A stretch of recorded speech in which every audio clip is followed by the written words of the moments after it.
You're on, Kimberly. Oh, okay, brilliant. Okay, I'm gonna try to bring it in. Who knows what'll show up? Hi everyone, thanks for coming. So we are today we were wanting to talk about the one thing that you wish you had implemented from the beginning of your homeschooling, an idea that was your own, or a piece of advice that you heard from someone else that you did not implement, and then we're like, okay, yeah, that was good. Probably should have done it starting now. And we have some lovely mamas. We have Rachel and Brittany and Jenna who are here to share their wisdom, their little gem and story about what they wish they had implemented. Now, due to time, we have about, before the open discussion at the end, we have about 5 minutes, which I know is not a lot, but about 5 minutes for each one of you to share your gem. And then as it unfolds and we open up, we can deepen on that. But to get that little glimpse of that nugget into what you would like to share with us.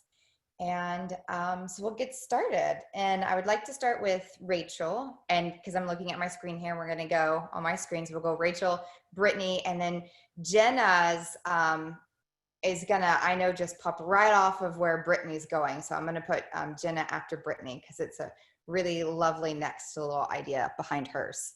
So Rachel, what I kind of want to hear about, like, what your thing is that you wish you had implemented, what it was like before you implemented it, and then what shifts you experienced afterwards. Okay. Well, the biggest thing for me, I was a new homeschool mom that didn't know anybody else that homeschooled. So I really wasn't given any advice on, do this, don't do this. It was just kind of like, and I wasn't a homeschooler growing up. So it was just kind of jumping in. And for me, I bought some Christian homeschool curriculum and it was very expensive. And so we were going to use that and it didn't matter to me. If it worked or it didn't work. I didn't realize that, we could just switch. I felt, and so that was my biggest thing, is that you don't have to, when you purchase curriculum, you do not have to continue using that curriculum if it is not working for your family, even if it's expensive. So for us, we used this curriculum for a couple of years before I finally realized this just really isn't working. We're really not learning like we should be learning. It was like pulling teeth to get the kids to sit down and to do all this work. And it was a lot of seat work. And I felt like at first, from public school, that's what school looked like. But that isn't why I started homeschooling. I started homeschooling because that environment didn't fit my education and I wanted to do something different with my own kids. But because that curriculum was so expensive and I had bought in a couple of years of it, because I looked into it and I thought, well, this is really great. This is going to be fantastic. And it is great curriculum. It's fantastic. It just didn't work for my family. So before we made the change, again, it was every day getting so frustrated, almost to tears with the kids. Like, why don't you want to listen? This is fun. Am I not doing a good job? Then it was like, am I not fit for this? Are my kids not fit for this? And I'm questioning everything. And finally, one day I just said, you know what? We're just not going to do it. We're going to switch to something else. I'm going to try it. And I bought something used. That was another new thing. You can buy things used. And it saves a ton of money. And I ended up selling the old curriculum that I used. And my kids actually say this is fun. And that's what I was looking forward to the entire time, is for my kids to have fun with school. I mean, that's the whole point in why we do this.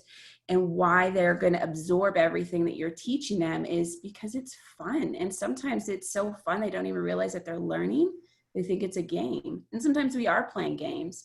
But that's my biggest advice, I guess, that I wish I was given, is you are going to switch curriculums. Maybe you won't. Maybe you're 1 in a million on that. But it is very normal to switch curriculums. And sometimes you'll switch curriculums multiple times within a year to figure out what works best for each of your students. So that is my biggest piece of advice that I wish I was given, that I learned. And how did it change how you showed up each day when you looked at what you were going to do with your education pieces with your kids each day? How did it change you? Well, when you wake up and everything's a struggle and a fight, you kind of wake up and you're like, I just don't want to get out of bed. I don't want to do this. I know that we have to do this. We need to be, we need to be learning. But it was a fight. I mean, it was a battle. And for me, it wasn't fun. It wasn't fun for the kids. And so after we made that switch, it was really exciting to find these other things that, oh, they like this. So let's look more into this. And then going off of what leads my children. So, some of my kids are really into sharks and marine biology. And some of my kids are more into, various different animals like horses and ancient Rome. For whatever reason, some of my kids are interested in that. So it's like digging into those things. That's really fun. It's almost like a game for me to figure out how I can, now that I know their learning style, it's exciting for me to find things that I can teach them in a fun way. So for me, I just enjoy it versus before it was brutal. So. Thanks for sharing. I can just even see as you're talking, you were sort of alive when you were talking about what you are doing now. And that's what we want. We show up every day to do what we do because we want to feel joyful, right? Absolutely. And excited. Absolutely. Yeah. A quick check-in. Is my internet okay? Because I know Rachel's cutting out. Okay. And I know I've had internet problems. Okay, thank you so much, Rachel. I look forward to digging into more of that as we open up our questions. Miss Brittany. Hello, everybody. I just want to preface this with, I've only done homeschooling for 1 year. So when you said like experienced homeschoolers, I was like, well, my mom homeschooled the girls that I'm homeschooling now for 8 years. So I kind of piggybacked off of her experience. So maybe you could consider me experienced. I still feel very newbie. But what I learned last year, Rachel, we switched our curriculum. So that was a big thing. And it wasn't even, I guess, switching. What happened, I picked Easy Peasy, which is free, because I don't have a ton of money and I was really stressed about didn't know what I was going to do. I wanted to kind of figure things out before I jumped into spending a lot of money on a certain curriculum, and understand what I liked about different ones and what my kids liked about different ones. So we chose Easy Peasy, but what problem we came across was that she was sitting at the computer for like 8 hours straight. And I was under the impression that it was like we had to get through, every class that we picked. So we had put in a couple other things like typing that didn't go through Easy Peasy, and we used Saxon Math, so we didn't use Easy Peasy Math, and we did a different Bible study. But then I picked like their English and their history and their social studies and the writing and the reading based on what they chose, like kind of walked me through. And it was just taking so long. And one of my biggest stresses with that was that I felt like if I deviated from that, my logging of what we were doing each day wasn't going to be enough for the requirements or whatever she was supposed to be doing. And she needed, as far as, what I needed to fill her with as far as knowledge each day. I felt like I'd fall short if we didn't complete all of every day. And we ended up actually cutting it in half, entirely in half. So we did half the work every day because, looking at the requirements, it says 4 hours. So I said, you're spending 8 hours doing this work. We do half the work each day. And instead of doing the 172 days of Easy Peasy, we cut that in half. So we didn't complete all of the English that they had available for the entire year. We completed half of it. It was amazing. It was the best decision we ever made. And the other thing is that I learned through that too. Again, I go back to I was stressed out about keeping track, like checking off boxes in the spreadsheet and the grades and logging all of what we were doing.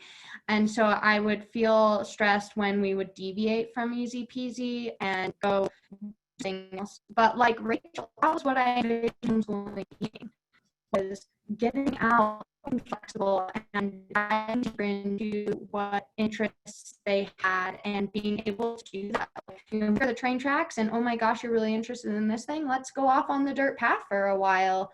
And we can always come back. And so realizing that that's okay to do was liberating. It stressed me out at first to think about it, but once we actually did it, I'm forming what we envisioned it being.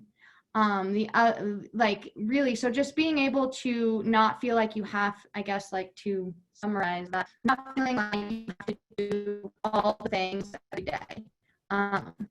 And that you're not falling short if you're not completing an English lesson, a math lesson, a reading lesson, a language arts lesson, a history lesson every day. It doesn't need to look like that, which is what traditional school looks like, which is kind of what I feel like a lot of us are coming out of, and that's what we envision school as. So coming into homeschool, you feel like you have to do that too. And Oh, is just Brittany frozen? in all honesty, I think she learned way more when we did at least half the seat word. So, uh-oh. Okay, where are we? Who's not frozen now? No one's frozen now? Okay. Yes. I only lost the last sentence. Okay. But I also want to clarify real quick, and thank you for sharing. And so your gym was about being really like strict, and we're going to do this, and we're going to do the whole program, and we're going to do 8 hours, to the realization of, wait a second, I don't have to do all of that every day, right? Mm-hmm. And to speak into the fact real quick, and to name that, you're in Colorado, and our group isn't localized to one spot. And so each state has different regulations about what's required. And so in Colorado, they say, 4 hours of education, 172 days out of the year, right? Yep. And so you were doing 8 hours and said, well, wait a second, hold on. It's only 4. Let's cut back to bring in flexibility and spontaneity into your day, right? Mm-hmm. Yeah. Yeah. Thank you for sharing that. I like spaciousness, right? Like that's why we choose this, right? So we can choose how we want our days to go and what we want to be doing with our family and our time and our kids. Well, we were both very stressed out with it because I found it hard to find time to go through work with her and grade work and check work when she was doing stuff for 8 hours. And I did not like that she was sitting at the table doing work for 8 hours, because that's what adults do. That's not what, I don't even think adults should do that. No, you don't like that. So Jenna has her gym, which I think really goes really perfectly off of this idea of how to change and shift schedules with flexibility and such. We can't hear you though, Jenna. You're muted. Okay. I don't use this all the time. I only do this when I get really busy, or if we just have a lot piled on, and like normal life when we have a lot of on the go stuff and I feel like our time is getting constrained. So, and there's a few different ways people can do it. So it really just depends on how you like to do it. But it's called a loop schedule, and you can kind of just like make a list of all of the things you do. Like it says math, reading, spelling, writing, grammar, science, history, mindfulness, nature. And that could be a lot for one day, but maybe those are all the things that are important to you when you want to cover. So you just start with it and you go in order, and every time you do one, you mark it off. And so maybe you get the first 4 done, and then the next day you just pick up where you left off and you do the next one. And then as you go along, then you just keep cycling through everything, and it all stays pretty equal, and you just keep looping it around and around, and maybe put them in an order where they blend well together, so you're not doing like all language arts in a row. I just made this as an example. But one thing I also wanted to say is there's other ways you can do it. Like you can also mark off all of the different times you do a particular like subject.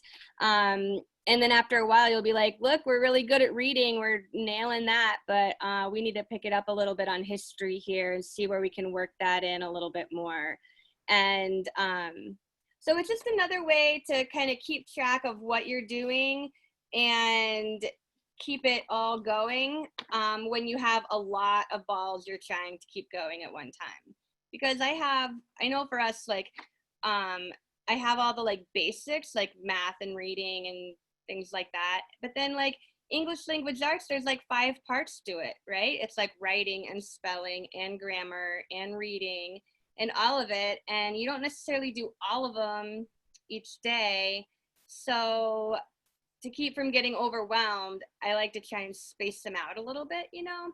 And so I found this to be kind of helpful when we get busy. Did you also mention that this could be used another way? I thought I understood it was that you could say, on today, we're just going to focus on all the different aspects of math, right? So you're not doing all the subjects or 5 subjects in one day, but you can use one day for one subject in and throughout the day. Well, the lovely part about it is if like your kid, like the other day we went for a walk and there were bats out and my daughter got so into it and she woke up that morning and she was like, bats, all I want is bats. And she spent the whole morning like researching bats and writing an outline and going into all this detail. And part of me is like, it's not on the list. You're supposed to be doing math. Like, I value that. Like everything about me is like, I value this. And then a little part of me is like, go back to the list, go back to the list, go back to the list, you know?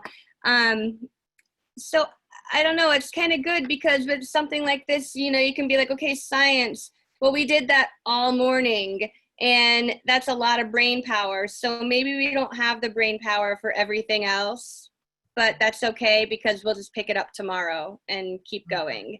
And that's kind of why like sometimes the actual loop schedule is to like keep the subjects in order so that you're always doing like math, science, reading and going in order.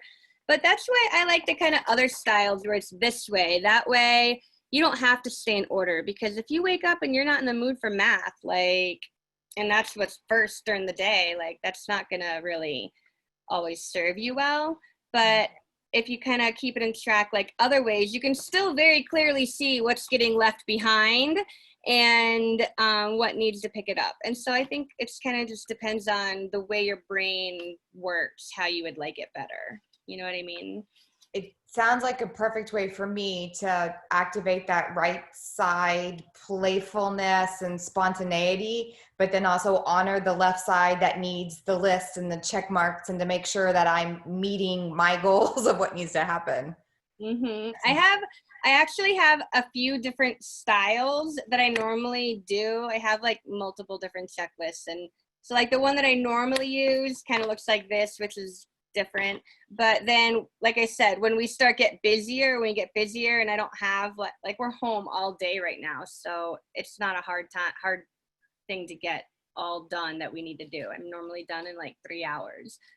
But 3 hours is a lot of time at home when you've got a zoo trip planned or something. Like you're not going to carve that out. So that's when these kind of things start helping me because I'll be like, oh, wait a minute, we've gone a week and haven't done math. Like maybe we should a little bit. Yeah. Thank you for introducing that idea. I've been, my oldest is 5th grade aged and I'm new to the term looping and I love the thing that you just showed us. I'm like, because I keep it up in my head, but then I have to hold energy for that, right? I love this list. Thank you for sharing that to us. And if you have a link to your website or wherever you get that, if we can purchase that or download that, put that in the program in the group for us. Well, if somebody wants to buy it, I'll for sure put it on Etsy, but I'll just give it to you. I just made it really quick this morning to like show you as an example. Yeah. And there is one more way you could do it if you really wanted to, and do it as a daily column and just mark off which ones you did each day as like a scatter graph, you know, like so you can say on the first, we did these 5 things, yeah. And on the second, we did those, and keep it organized that way as well. Yeah. And I did it on the computer, but in real life, when I do this is just full of a whole bunch of check marks by hand on the refrigerator. It's all sloppy and messy, and by the end, it's like you can barely read it, but whatever. That would look like mine too. Thank you. Yes. And definitely yay for the free things, but also give us your link to your Etsy page, because that's Okay. important for us to support you in that way too. Okay.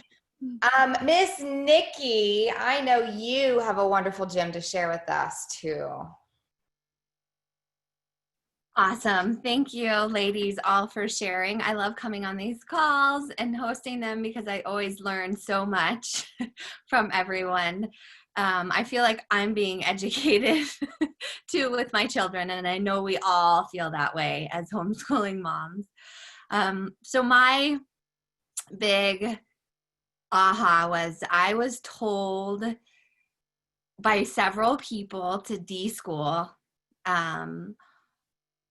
mainly myself, but my daughter did go to 1 year of kindergarten, but mainly myself. By fellow experienced homeschoolers, they were like, I highly recommend you dig into deschooling and you take the time to do that for yourself and for your daughter.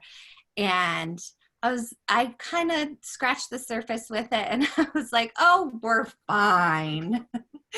And I was very similar into this situation with Rachel, where it was a drag waking up every single morning. And I was like, oh my gosh, how is today gonna go? And just in the middle of it. And someone mentioned it to me again, and I was like, okay, I am gonna really dig into this, and we're gonna just take some time off and just really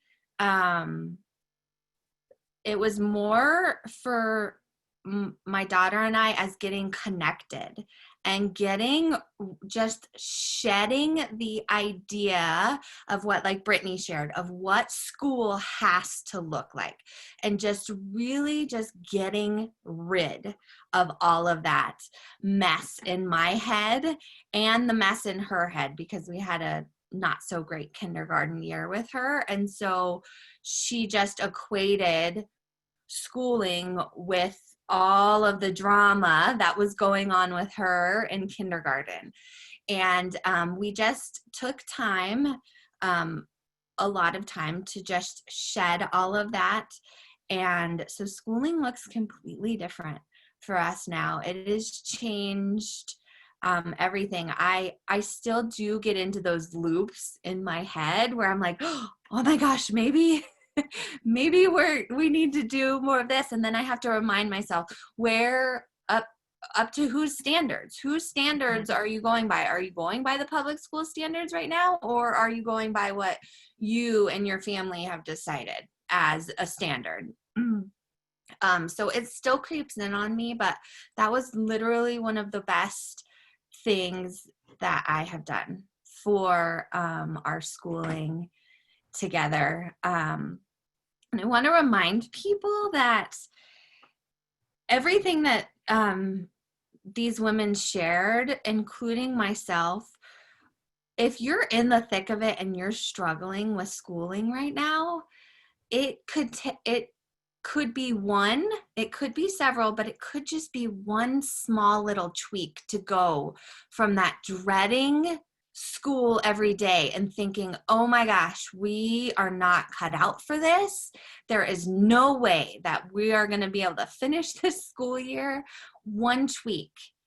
And it could be a small one. It could take, like I said, it could take a few more, but one little tweak to have that total shift into, wow, this is amazing. And I'm so thankful to be home educating my children right now. So just keep that in mind and keep asking questions of experienced people or even people who are new, and saying, hey, what did you do? What changed it for you to make it enjoyable for you and your family?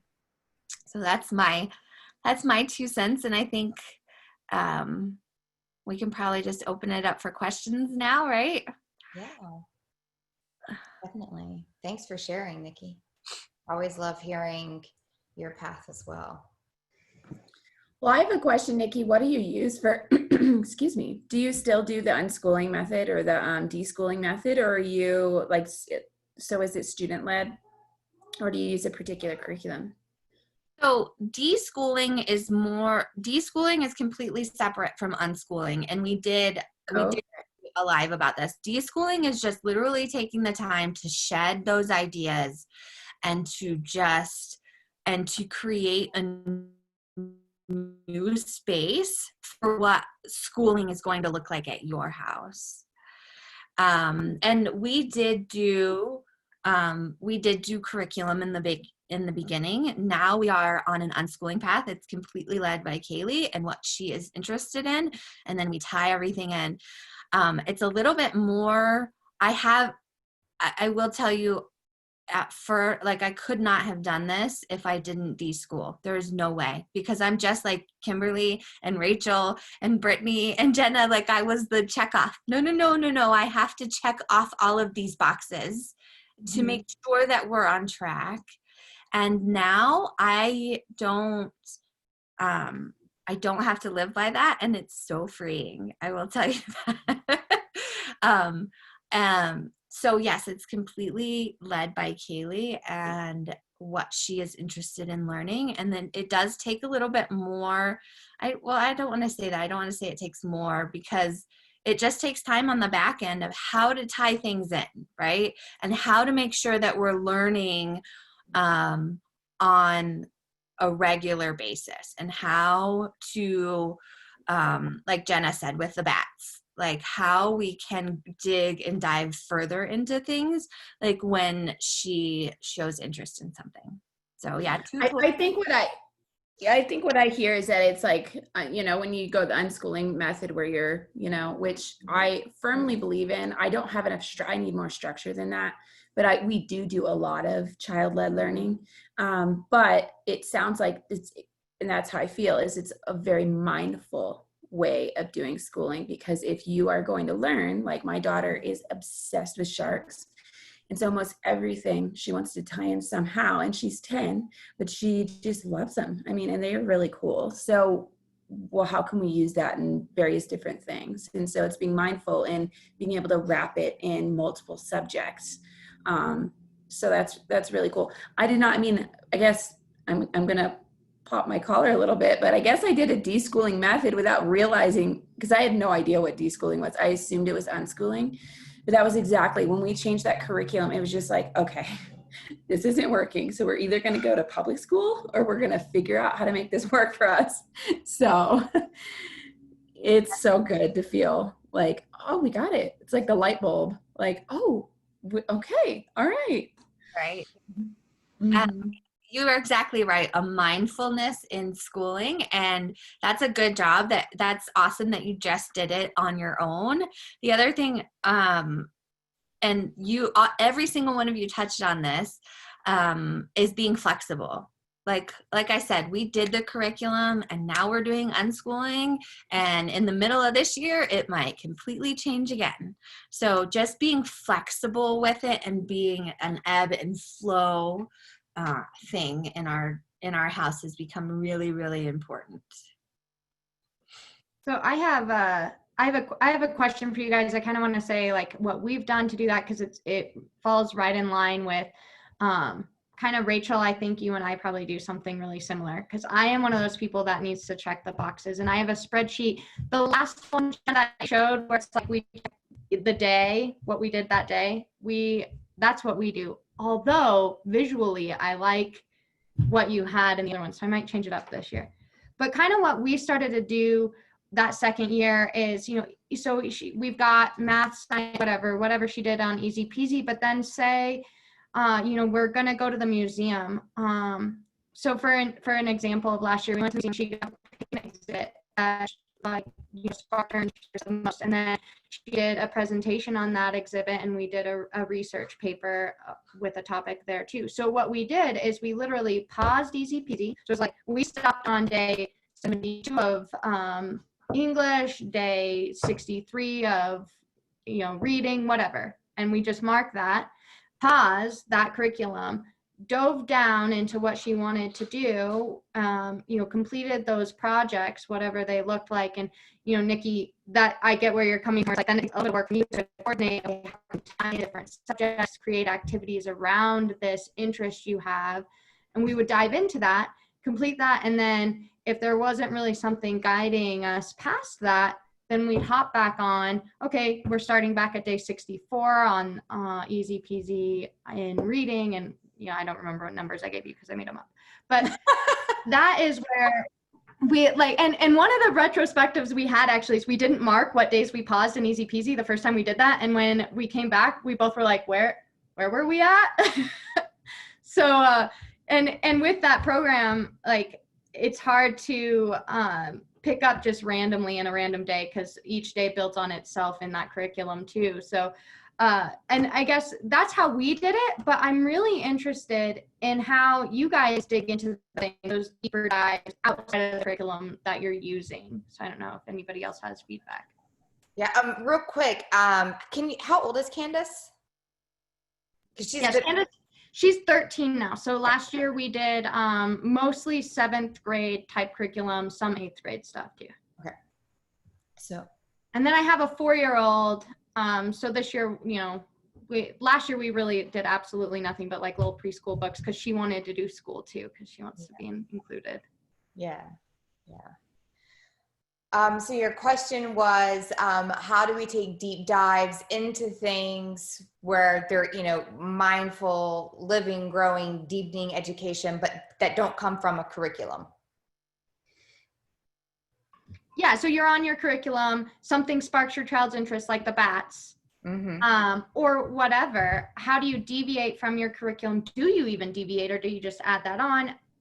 I just want to know what that looks like for you guys. All of that, and I think Jenna had a thought. Wait, you're muted though, Jenna.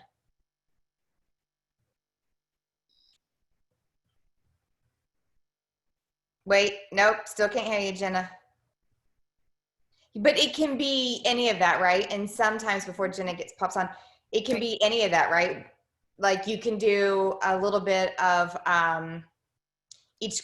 Like, I've got one kid who loves workbooks, and they're going to deep dive through workbooks. And then other kids who are more experiential, and I don't want to see a book, and I need my hands in the dirt, and I need to create, and I need to build. I don't want to take Jenna's time here, but and then and per subject too. So go ahead, Jenna, go ahead and pop on. I don't want to keep rambling in. So for me, I highly love when they do their own thing and they get into their own projects, like researching something or whatever. But I really do value like progressing through certain things like math, or like we're trying to pick it up on spelling a little bit because my daughter wants to write, but she's having a hard time spelling. So I'm kind of trying to balance both. And one thing we do is the things that I want her to really do are not that much. Like, at the end of the day, if we sat down and did it all, we could be done in like 2 hours. So really, they have the whole rest of the day to explore and do all the deep dive stuff that they want to do. And another thing we do is we do like 4 days on and 3 days off, which for us, what that means is 4 days a week, we do like curriculum stuff and we work through curriculums. And then on the other 3 days a week, they're much more unschooly. Sundays, we don't really do anything, but for the other 2 days, like, we're kind of doing something almost 6 days a week, which I know sounds like a lot, but we don't have anything better to do right now. So it just kind of gives us something to do if we're plugging away at something. And so on those, what we call off days, like, instead of math, like, we do Beast Academy for math, and instead of plugging away at that, it might be like Prodigy, or we just play a math game for a little while. Or for my little one, like, you can just watch Number Blocks or something, like some math videos. Like, it can be anything else as long as we're talking about some numbers somehow. And the same thing for writing. Like, technically, learning about outlines was not like on my plan, but when she was so interested in bats and writing it all down, I was like, look, this is how you organize information.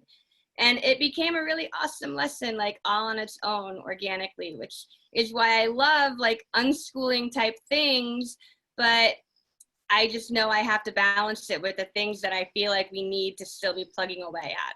So like I was saying before, we have on and off days, and then also just by my little schedules, I know that it shouldn't take that long to do the, I don't want to say important stuff, but the stuff that I'm finding important that they may not be finding as important. And then another thing that I try and, well, that's something else, never mind. I'll go on forever. I'll go on forever. That gave me, I was having a hard time focusing when I was waiting for you to get unmuted, but that's probably similar to what we do is I've got certain things I have my head wrapped around that I want them to follow through. And those are normally done best in the morning, and then deep dive all afternoon, you know, and there are certain topics that are a lot easier for that. And like art and drawing and creating, we have a media company, a film and production company. So we have a lot of tools with cameras and programs for animation and art and coding and that sort of thing. And so I'm like, okay, if you want computer time or you want art, you can code, you can do animation, you can do drawing. We've got the form figures. We have form art drawing books. We have all these pieces. Pick any way you want to do it. I don't care. And then I'm not really a history buff. My husband is. And so any history curriculum we have a really stupid one. I don't like it. It's all kinds of bias, but I love how bad it is because I get to go, nah, that's not, that's close-minded. That's not good. And that's not real. And then I bring my husband in who gives, you know, lays out the truth of all this stuff. And then their deep dive in history is 2 hours spent on the couch talking or making dinner together or making cupcakes together, chit-chatting history. And that's the bulk of how the history gets done. And then there are certain other things that like botany and that sort of thing is very hands-on. Okay, we're going to garden. We're going to go get our hands in something, and then we're going to make dinner and that sort of stuff. So I don't know how to deep dive outside of curriculum with math. We have math games like Prodigy. But like, I don't have an answer for that. If someone does, I'd love to hear it. We'll do it with baking. So you double the recipe, or I'll say 1.5 times the recipe, which is a little bit harder for her to do. And then you add some math into that way. Yeah. I hate cooking, so that doesn't work for me. When you go hiking too, you can have her guesstimate what what her pace is. And so then, okay, how many, we were out for 3 hours. How far did we go? You can literally ask any math. And I'm an engineer, so I think I realize how often we use math. Like, you're out at dinner, I'll have her calculate the tip. So you can incorporate it in a lot of these small, quick ways for questions. Or she gets really annoyed at me because I'll make a lot of things word problems just on the fly. So I just want to highlight right here that you have innate within you strengths and knowledge on how to deep dive when you're not in a curriculum. I know. Right, I have to come back to the, checking the boxes. I was just more curious what everybody else was doing because I might pull some of those from everyone else. I'm all about constant improvement and the, coming back to we as homeschoolers have the freedom to change things literally whenever we want. So not feeling like you have to do it at the end of a semester, at the end of the year, or end of the curriculum you purchased. So anyway. Yeah. Hard thing too is like there's so many cool things out there. There's so many cool things out there and so many cool things like to learn about that sometimes you just forget. And all of a sudden you're like, oh yeah, we did want to try that typing thing. It's like typing's not considered an important like academic subject, but it's very valuable and there's fun ways to do it in games. And I always like think about it and then forget about it. And I never actually, like, I'm looking at my little list right now. It's not on here. I didn't think about it. But that's the kind of thing I should put on here. That way, when I look at this to go, okay, did I do a little something from every category? I can be like, oh, wait, we didn't do typing. Or I can have her do typing on like an off day or something.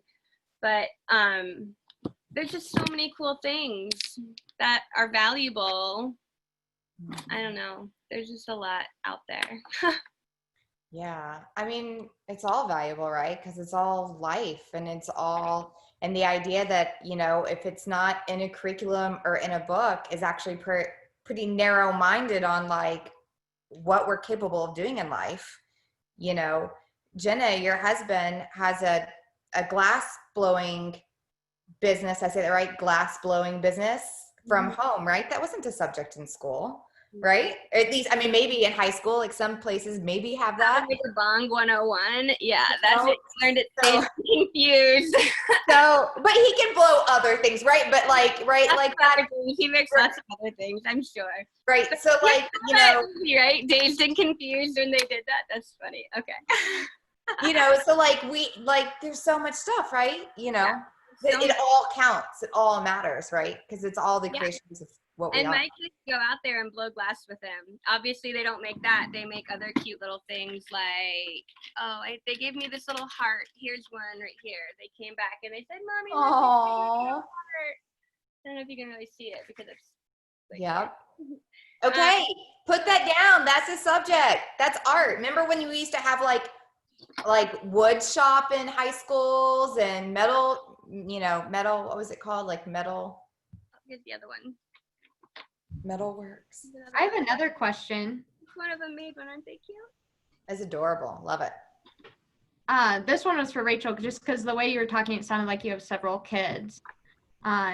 And I don't know, Kimberly, if you can answer too. If you have ever done different curriculum with a different kid, and that made things better or worse. I see it could overcomplicate your workload and organizational needs, but help them flourish in what they're learning. So I don't know. Yes. So the answer is yes. And for me particularly, I have a dyslexic child, so I do have to cater curriculum specifically to her, just because she's very right brain learning. And so learning is a little bit different for her. But for us, what that looks like is, unfortunately, sometimes during the day, I am pretty, like, our whole day may be consumed some days, because when we're doing certain subjects, I do days where I do easier subjects for my oldest, and then for the dyslexic child, I do harder subjects. And so I kind of flip-flop that so that I'm able to be mindful. I have 4 kids, 3, 5, 10, and 12. So I have a pretty broad spectrum. And we had talked about this on another call about homeschooling multiples. And what I've really done is, I don't find that teaching the different curriculum is much different, because we don't do that across the board just on certain things. But what I do find is easier is for my oldest to take the little ones when I'm working with my second child, and then for my second child to take the little boys. And so they're involved in the learning too with the little boys. And so everybody's being involved. It's a family, like we're in this together, and let's figure out how we can manage this together. But, you know, I'm finding as I'm using more dyslexic based curriculum, meaning that just knowing how their brains work, I'm realizing that a lot of it, we probably all have it. And so we all kind of are starting to learn that way. And so again, it's switching those curriculums to match what fits your child. And I'm learning that maybe my boys don't want to learn about the princess part of it that my girls learned, but they want to learn more about like bugs and all the nasty stuff. And then, you know, like so possums live at night. Well, how many bugs do they consume? Bats. We have bats here. So that actually has been a huge thing for our family. And so it's like, bats are good, and here's why. And maybe we don't want them in our house like they're living in our attic right now. We're going to have to change that. But we need to build a bat house. So now we're going to do shop, and we're going to build a bat house so that when they come back next year, because they migrate. I didn't know that. They migrate. And so when they migrate and take all their babies out of the house that I know they have in here, then we'll put a little house up and they can live there. So I kind of got off track on that, but it's really just using what works best for your child. If you don't go that route and you just say it's easier for me to just use all the same curriculum for everyone, you're going to be fighting. You're going to be swimming up a river a bit. So it's not that hard. It's more joyful to find something that works for each child. And like you, I mean, you're using Easy Peasy. There are free ways out there. I use The Good and the Beautiful currently. They have a lot of stuff for free. Which is so cool. Most curriculums do not give you free marine biology curriculum. That's really cool. So I hope that helps you some way. I love that, especially if you've got one kid. I've got one of my kids who they think they're a dolphin, and I use those pronouns because I try to, especially on recorded calls, give them some anonymity. So I try not to say he and her because I don't want it all out there. So, you know, if marine biology was a hit with this kiddo, but the other one was like, I do not care. I want to talk about astronauts, right? You could use very similar structures, but cater towards their interest, right? So you engage them, but you're going to lose them, right? Are we frozen again? No. Oh, thank you everyone for showing up. I want to be mindful of the time, and if we all have kids somewhere. Mine are quiet, which means they're probably doing something they might not should be doing. But Brittany, to answer your question, you try to cater it a little bit towards each kid. There's a lot we use the same, but if I see that it's not engaging them, then I'm going to change it up a little bit. And I always have to make sure that I'm being joyful in what I'm doing and what I'm presenting. So if it's a material or a curriculum that I just can't get on with, I'm the most number one person that needs to be happy and entertained, enjoyed. Because, if I'm like, oh gosh, we've got to go do that again. Well, they're probably feeling that same way too, right? What's that happy wife, happy life mentality? You have to be fed. And I'll tell you, whenever I was struggling with the curriculum that I was using, it was rough. I mean, literally, it almost is like something you would imagine, like somebody depressed talking about, I can't get out of bed. It was like that, because I'm like, here we go again. We're going to start it. And I know it's going to be a battle and nobody wants to, I don't even want to do it, And so, yeah, being happy is pretty key to homeschooling and being happy with homeschooling. Yes.